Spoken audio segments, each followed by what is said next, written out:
was moments away from exile, surrounded by people who wanted her gone. But what no one expected was that the deadliest Comanche warrior in the region would step forward, and not to condemn her. What he did next stunned everyone. Thank you so much for watching and for all your comments.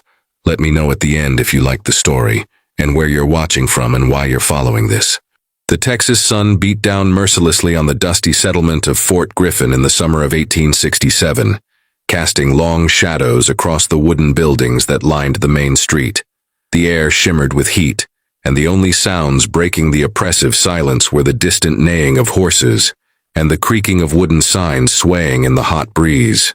It was a frontier town caught between two worlds, where settlers and soldiers attempted to carve out civilization, while Comanche warriors still ruled the vast plains beyond. Sarah Bennett stood in the center of the fort's courtyard, her hands bound loosely in front of her, her pale blue dress torn and stained from days of travel. Her long auburn hair, usually carefully pinned, now fell in disheveled waves around her shoulders. Despite her exhausted appearance, her green eyes blazed with defiance as she faced the assembled crowd of settlers, soldiers, and tribal representatives gathered for the council meeting. She was 23 years old, a schoolteacher from Pennsylvania who had come west 6 months earlier with dreams of helping civilize the frontier. Now those dreams had turned into a nightmare. Colonel Marcus Thornton stood on the wooden platform, his weathered face stern as he read from a document in his hands. Miss Sarah Bennett, you stand accused of providing aid and comfort to hostile Comanche raiders. Witnesses claim they saw you giving food and medical supplies to wounded warriors after the attack on the Henderson homestead 3 weeks ago. These are serious charges that could result in your exile from this territory or worse. Sarah's voice rang out clear and strong despite her fear. I gave aid to wounded human beings, Colonel. When I found those 2 young men bleeding in the ravine, I saw only people in need of help, not enemies. My conscience would not allow me to leave them to die, regardless of their heritage or the conflicts between our peoples. The crowd erupted in angry murmurs.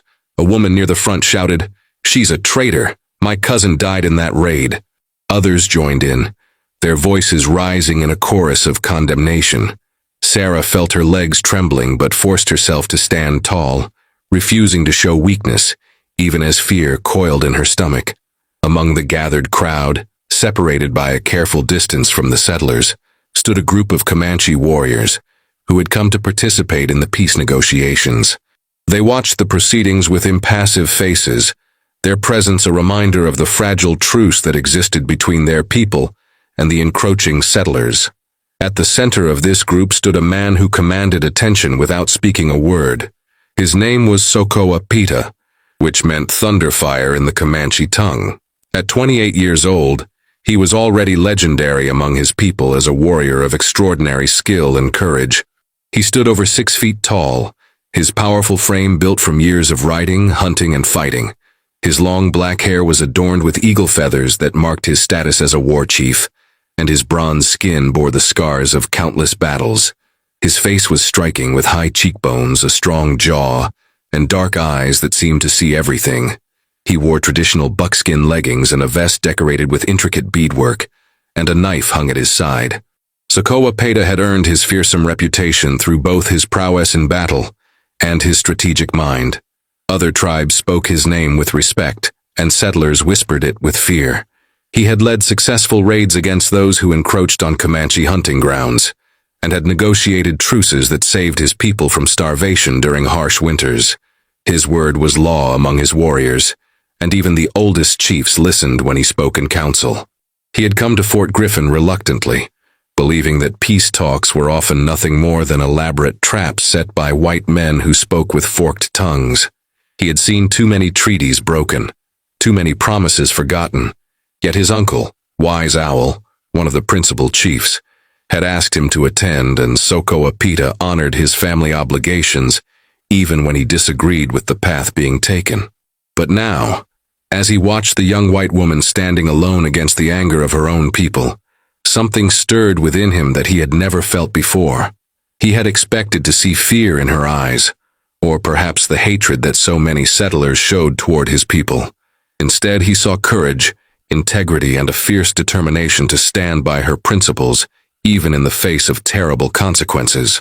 When she spoke of treating wounded Comanche warriors as human beings deserving of compassion, her words resonated with a truth that transcended the boundaries between their peoples. Sokowa-Peta found himself studying her face, noting the way the sunlight caught the copper tones in her hair, the proud set of her shoulders despite her obvious exhaustion, and the intelligence that shone in her green eyes. She was beautiful, but it was not merely her physical appearance that drew his attention. It was something deeper, something in her spirit that called to something within his own soul. He had known many women, both within his tribe and from other peoples they had encountered, but none had ever affected him this way. The sensation was so unexpected, so powerful, that it momentarily unsettled him. Colonel Thornton continued speaking, his voice cutting through Sokowa-Peta's thoughts. "The penalty for treason in a time of conflict is severe, Miss Bennett. However, given your previous good standing in the community and your work with the children, I am prepared to show some leniency. You will be exiled from this territory immediately. You will have 2 hours to gather your belongings and leave Fort Griffin, never to return. Should you be found within 50 miles of this settlement after sunset, you will be arrested and held for trial by military tribunal." Sarah's face paled, but she nodded slowly. "I understand, Colonel. I accept your judgment, though I do not accept that showing mercy to the wounded is a crime. I will leave as you command, but I will not apologize for saving lives." As the crowd began to disperse, still muttering angrily about the perceived lightness of her sentence, Sokowa-Peta made a decision that would change the course of both their lives. He stepped forward, his movement drawing immediate attention from both the soldiers and his fellow warriors. When he spoke, his voice was deep and commanding, carrying easily across the courtyard. His English was accented but clear, learned through years of trading and negotiating with white men. "I claim the right of witness," he announced, using the formal language of the treaty negotiations. "This woman speaks truth. She gave aid to my cousin's son and his friend. They lived because of her courage and kindness. Among my people, such a person is honored, not punished. If her people cast her out for showing mercy, then she is welcome among the Numenu, the people. I, Sokowa-Peta, war chief of the Cotsoteka band, offer her sanctuary and protection." The courtyard erupted in chaos. Soldiers reached for their weapons, settlers shouted in outrage, and the other Comanche warriors murmured among themselves in surprise. Colonel Thornton raised his hand for silence, his face reddening with anger. "This is highly irregular. You cannot simply claim a white woman, especially one who has been convicted of a crime." Sokowa-Peta's expression remained calm, but his dark eyes flashed with determination. "She is convicted of helping my people. You say she is a criminal for this act of mercy. I say she is a person of honor. Your judgment makes her no longer one of your people. The treaty we discuss says that those cast out from the fort have no protection from your laws. Therefore, I may offer her a place among us if I choose. This is within the boundaries of what your own rules allow." Sarah stared at the tall warrior in shock, her mind reeling from this unexpected turn of events. She had heard stories about Sokowa-Peta, terrifying tales of his fierceness in battle and his ruthlessness toward enemies. The name Thunderfire was spoken in hushed tones around evening fires, a name that made children hide and grown men check their weapons. Yet here he stood, offering her protection when her own people had turned against her. She searched his face, trying to understand his motives, and found herself caught by the intensity of his gaze. There was something there beyond mere political maneuvering or strategy, something that made her heart beat faster, despite her fear and confusion. The tension in the courtyard was thick enough to cut with a knife, as Colonel Thornton and Sokowa-Peta faced each other across the dusty ground. The other Comanche warriors had moved closer to their war chief, their hands resting on their weapons, while the soldiers had similarly tightened their formation around the colonel. Sarah stood frozen between the two groups, acutely aware that her fate hung in the balance of this confrontation, and that one wrong move could ignite violence that would destroy the fragile peace negotiations. Colonel Thornton's jaw worked as he considered his options. He was a career military man who had spent 15 years on the frontier, and he understood the delicate political realities better than most. The peace talks were crucial, not just for Fort Griffin, but for the entire region. Too many settlers had died in recent months, and his superiors in Washington were demanding results. If these negotiations collapsed because of his handling of this situation, his career would be over. Yet he could not simply appear weak before his own people. "I need time to consult with the tribal chiefs and my officers," Thornton finally said, his voice tight with controlled frustration. "This matter touches on treaty provisions that affect both our peoples. Miss Bennett will remain in custody until we reach a decision. Sokowa-Peta, I ask that you and your delegation withdraw to your camp while we deliberate. We will reconvene at sunset with an answer." Sokowa-Peta studied the colonel for a long moment, then nodded slowly. "I will wait for your answer. But know this, the woman showed courage and honor. Among my people, such qualities are valued above all else. Whatever you decide, I will not forget what she has done." His eyes moved to Sarah, holding her gaze for a heartbeat longer than necessary, before he turned and strode away, his warriors falling into step behind him. Sarah was led to a small storage room at the back of the fort's administrative building, where a young private was stationed outside her door. Through the single small window, she could see the Comanche camp in the distance, a cluster of teepees set up in a cottonwood grove near the river. The afternoon heat made the air shimmer, and she felt suffocated by the close walls and the uncertainty of her situation. She sank onto the rough wooden bench that served as the room's only furniture, her mind churning with questions and fears. Why had the Comanche warrior intervened on her behalf? She thought back to that day 3 weeks ago when she had found the 2 wounded young men in the ravine. She had been returning from visiting a homestead where she tutored the children when she heard groaning coming from below the path. Against all her instincts for self-preservation, she had climbed down and found them there, both badly injured from what appeared to be gunshot wounds. One could not have been more than 16 years old, with fear and pain etched across his young face. She had torn strips from her petticoat to bind their wounds, had given them water from her canteen, and had used the limited medical knowledge she possessed to clean and dress their injuries as best she could. The younger one had been delirious with fever, calling out what she assumed were names in his own language. The older one, perhaps 19, had watched her with suspicious eyes that gradually softened as he realized she meant no harm. She had left them what little food she carried and had pointed them toward the river where they could find water and shelter. She had never expected to see them again, and certainly never imagined that her act of mercy would lead to this. Now, as the sun slowly tracked across the sky, Sarah found herself thinking not about her ruined reputation or her uncertain future, but about the dark-eyed warrior who had spoken for her. There had been something in his voice when he called her a person of honor, something in his gaze that had made her feel truly seen for perhaps the first time in her life. It was absurd, she told herself. He was Comanche, a warrior from a people at war with her own. Everything she had been taught told her she should fear him. Yet what she felt was not fear, or at least not fear alone. In the Comanche camp, Sokowa-Peta sat in council with the other warriors and the elder chiefs who had accompanied them to the peace talks. Wise Owl, his uncle and the principal chief of their band, studied him with keen eyes that missed nothing. The old man had lived through 6 decades of change and conflict, and he understood the human heart as well as he understood the patterns of the buffalo herds.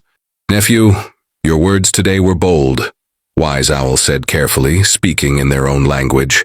"You have tied your honor to this white woman. The soldiers may refuse your claim. What will you do then? Will you risk the peace talks, risk the safety of our people for a stranger?" Sokowa-Peta was quiet for a long moment, staring into the small fire that burned at the center of the teepee. When he spoke, his voice was thoughtful.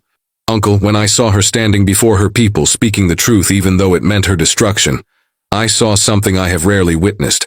She risked everything to save 2 of our young warriors, asking nothing in return. In our way, such a debt must be honored, but it is more than debt." He paused, struggling to put into words something he barely understood himself. When she spoke, when I looked into her eyes, I felt as though I was seeing someone I have been searching for without knowing I was searching. The spirits have shown me many paths in visions, Uncle, but never have I felt such certainty about a direction I must take. The other warriors exchanged glances. Red Eagle, a fierce fighter who had ridden beside Sokowa-Peta in many battles, leaned forward. "Brother, we follow you because you are wise in war and in council. But this is different. This is a white woman, one of the people who take our lands and kill our buffalo. How can you trust that her actions were not some trick, some plan to make us weaker?" "I trust what I saw in her spirit," Sokowa-Peta replied firmly. "She did not know anyone would discover what she had done.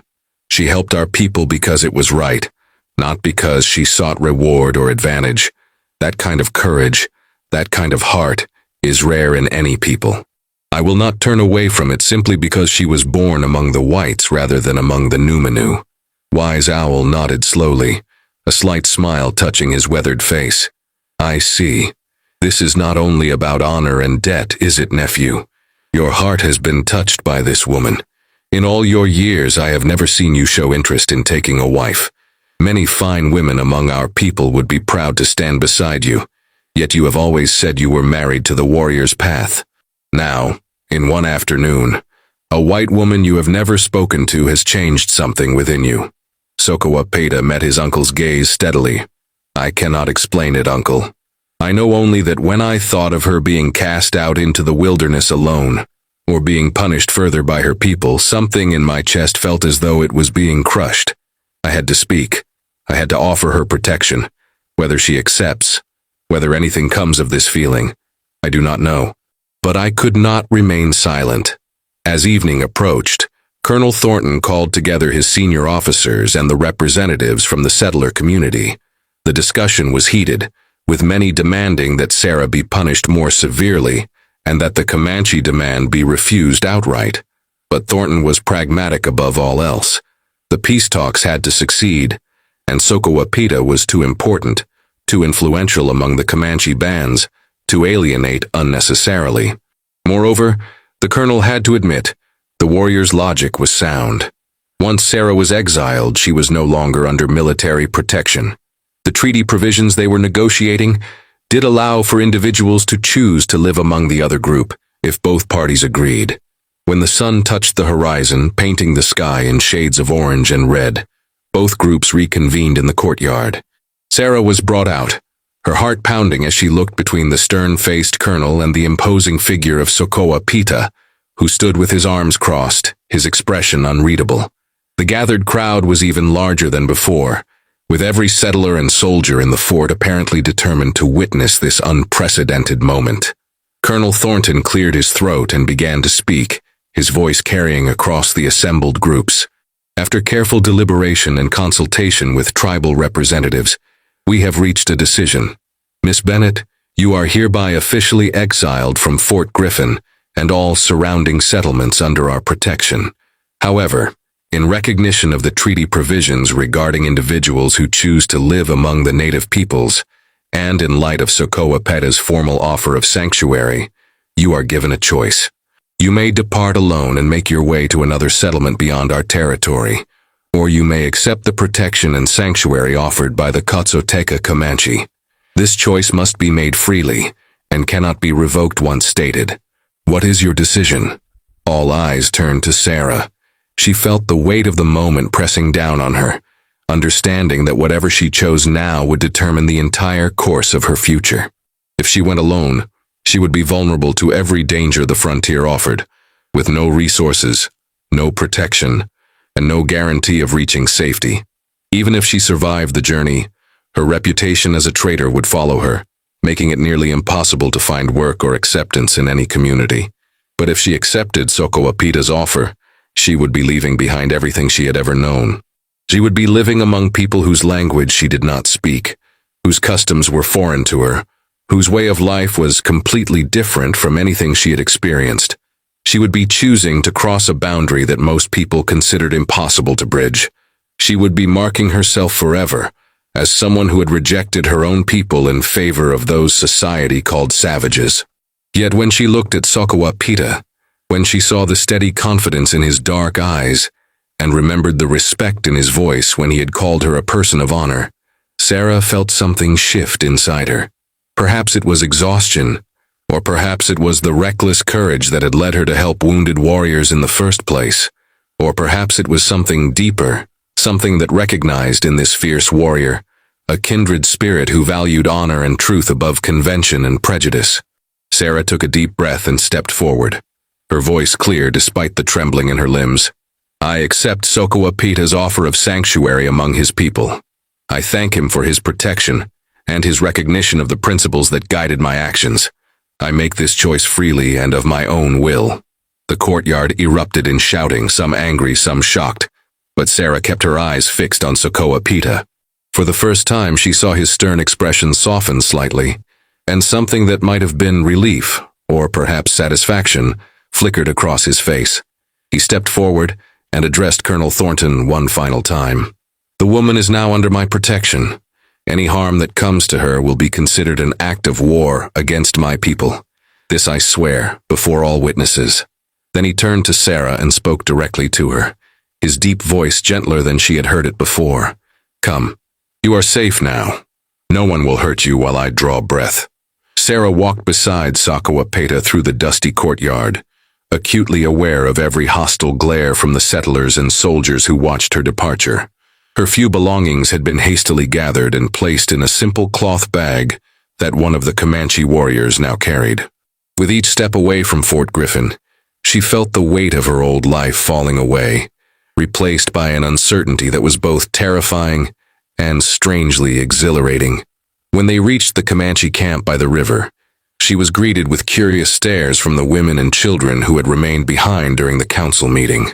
Sokowa-Peta led her to a teepee set slightly apart from the others, its buffalo hide covering decorated with painted symbols that she did not understand. He gestured for her to enter, following behind her into the cool dimness within. The interior was surprisingly comfortable, with soft furs arranged for sleeping, a small fire pit in the center, and various items hanging from the support poles that spoke of a life lived in harmony with the natural world. You will stay here, Sokowa-Peta said, his English careful and deliberate. This is my teepee. I will stay with my uncle so you have privacy and safety. No one will bother you here. Tomorrow the women will help you learn our ways, but tonight you must rest. You have been through much. He paused, seeming to struggle with words. I know this is strange for you, frightening perhaps, but I give you my word you will be treated with respect and honor among my people. Sarah found her voice, though it came out softer than she intended. Why did you do this? Why did you risk so much for someone you do not know? I am grateful, more grateful than I can express, but I do not understand. Sokowa-Peta was silent for a long moment, his dark eyes studying her face in the firelight. When he spoke, his words were measured, as though he was revealing something he barely understood himself. When I heard what you did for our young warriors, I felt shame. Shame that one of your people showed more courage and compassion than many of my own warriors might have shown in the same situation. Then, when I saw you standing before your people, refusing to apologize for doing what was right, I saw strength of spirit that is rare in this world. Among my people, we believe the spirits guide us to those we are meant to walk beside in this life. When I looked at you today, I felt that guidance more strongly than I have felt anything in all my years. He moved closer, and Sarah found she could not look away from his intense gaze. I am called Thunderfire because I am fierce in battle, because I strike quickly and without mercy against my enemies. But you, Sarah Bennett, you have done what no enemy could do. You have touched something in my heart that I did not know existed. I do not ask that you feel the same. I ask only that you give me the chance to show you that the feelings growing in my chest are real and true. Sarah's breath caught in her throat. No man had ever spoken to her with such raw honesty, such vulnerability beneath the strength. In her old life, courtship had been a game of carefully constructed social niceties and proper behavior. This was something entirely different, something that bypassed all pretense and spoke directly to the soul. She reached out tentatively and touched his hand, feeling the warmth of his skin, the calluses earned through years of hard living and fighting. I do not know what tomorrow will bring, she said quietly. I do not know if I can learn to live in this world that is so different from everything I have known. But I do know that when you spoke for me today, when you offered me protection and called me a person of honor, I felt something I have never felt before, I felt truly seen, truly valued for who I am rather than who society expects me to be. That gift is more precious than you may know. Sokowa-Peta's hand turned beneath hers, his fingers intertwining with her own. Then we will learn together. I will teach you our ways, and perhaps you will teach me to see the world through your eyes. Among my people, when a man wishes to court a woman, he brings gifts to her family and proves his worth through his actions. You have no family here, but I will still prove my worth to you. I will show you through my deeds that my words are not empty, that the feelings I have for you are as real as the earth beneath our feet and the sky above our heads. The following weeks brought challenges that tested Sarah's resilience in ways she had never imagined. The Comanche women, led by Sokowa-Peta's cousin, a kind woman named Bright Moon, taught her how to prepare buffalo hide, how to gather roots and herbs, how to pack and unpack the teepee during the band's movements across the plains. The work was backbreaking and constant, so different from her life as a schoolteacher that she sometimes wondered if she had made a terrible mistake. Her hands blistered and bled, her back ached from hours of labor, and she struggled with the Comanche language, mangling words in ways that made the children giggle. But through it all, Sokowa-Peta was there. He brought her fresh meat from his hunts, ensured she had the warmest furs when the nights grew cold, and sat with her in the evenings teaching her the words she needed to know. He was patient with her mistakes, encouraging when she felt overwhelmed, and protective without being possessive. She watched him with his people and saw a side of the feared warrior that the settlers at Fort Griffin would never have believed existed. He played with the children, carrying them on his broad shoulders and telling them stories that made them laugh. He listened to the concerns of the elders with genuine respect, and he settled disputes among the warriors with wisdom and fairness. Sarah found herself falling in love not with the legend of Thunderfire, but with the man named Sokowa-Peta. She loved the way his stern face softened when he looked at her, the deep rumble of his laugh, when she made a particularly amusing mistake with the language, and the gentle strength of his hands when he helped her with a difficult task. She loved his integrity, the way he lived according to a code of honor that was as rigid as it was compassionate. She loved the fierce intelligence in his dark eyes, and the way he listened to her thoughts and opinions as though they mattered, something few men in her old life had ever done. 2 months after her arrival in the Comanche camp, Sokowa-Peta took Sarah to a hill overlooking the plains at sunset. The sky was painted in brilliant shades of orange, pink, and purple, and the vast grasslands stretched endlessly before them, moving like waves in the evening breeze. He had been quieter than usual that day, and Sarah sensed something important was weighing on his mind. "Sarah," he began, his English now mixed more comfortably with Comanche words that she had learned to understand. "I have watched you these past weeks. I have seen your courage as you face challenges that would break many people. I have seen your kindness to the children and the elders. I have seen your spirit grow stronger as you learn our ways, not abandoning who you are but finding a way to bridge two worlds. Every day my feelings for you grow deeper, until I can no longer imagine my life without you in it." He turned to face her fully, taking both her hands in his.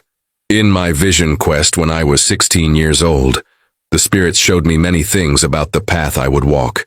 They showed me battles I would fight and victories I would claim.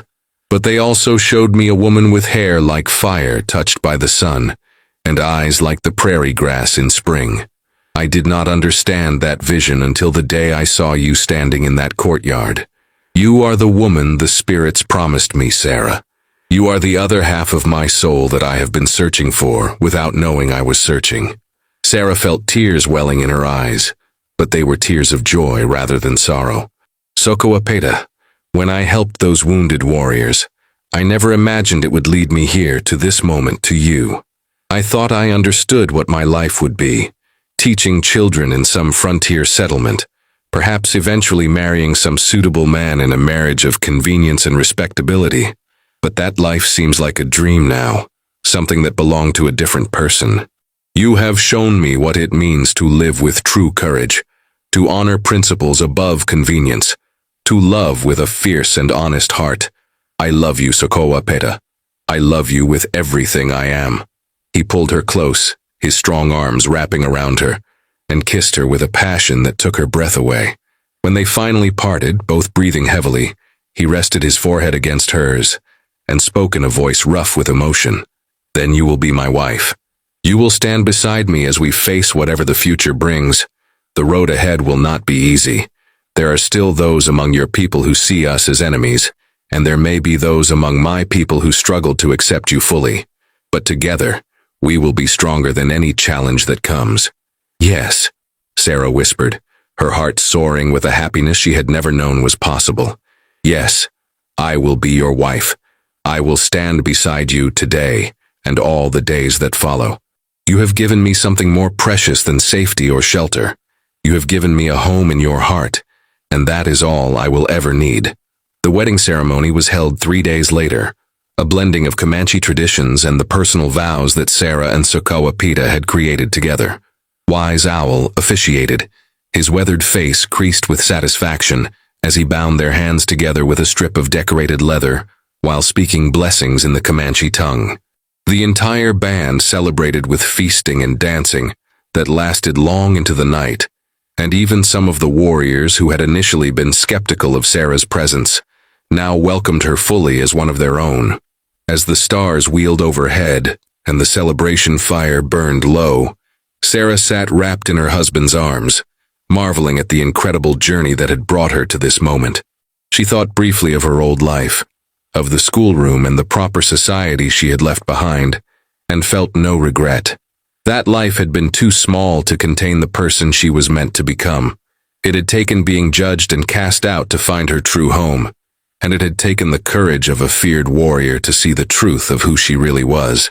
Sokowa-Peta pressed a kiss to her temple and spoke softly in her ear, his words a mixture of Comanche and English that had become their private language. "My brave one, my heart, you have made me happier than I thought possible. Whatever comes, we face it together." "Together," Sarah echoed, turning to kiss him properly, sealing the promise that would carry them through all the years ahead. The life before her would not be easy, she knew that. There would be hardships and struggles, conflicts between the worlds they both belonged to, and challenges neither of them could yet foresee. But they would face them side by side, bound by a love that had been born in the most unlikely of circumstances, and had grown stronger than either could have imagined. In the years that followed, Sarah and Sokowa-Peta became legendary figures among both peoples. Sarah's knowledge of reading and writing, combined with her understanding of both cultures, made her an invaluable mediator in treaty negotiations. She taught Comanche children to read and write, preserving their stories and history in ways that ensured they would not be lost to time. Sokowa-Peta's reputation evolved from that of a feared warrior to a wise leader who understood that true strength sometimes meant choosing peace over violence, and that honor could be found in protecting what you loved rather than destroying what you feared. They had 4 children who grew up speaking both languages, understanding both worlds, and carrying within them the hope that one day the barriers between peoples might truly fall. Their eldest daughter became a teacher like her mother.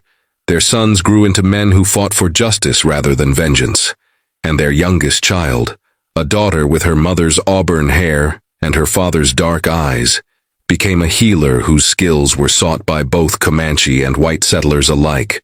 But of all the stories told about them, the one that people loved most was the story of how they met, how a young woman was called to be judged for showing mercy, and how the most feared Comanche warrior saw her and recognized in her the missing piece of his own soul. It became a tale told around campfires and hearths, a reminder that love could bridge even the widest divides, and that sometimes the greatest courage was found not in fighting, but in choosing to see the humanity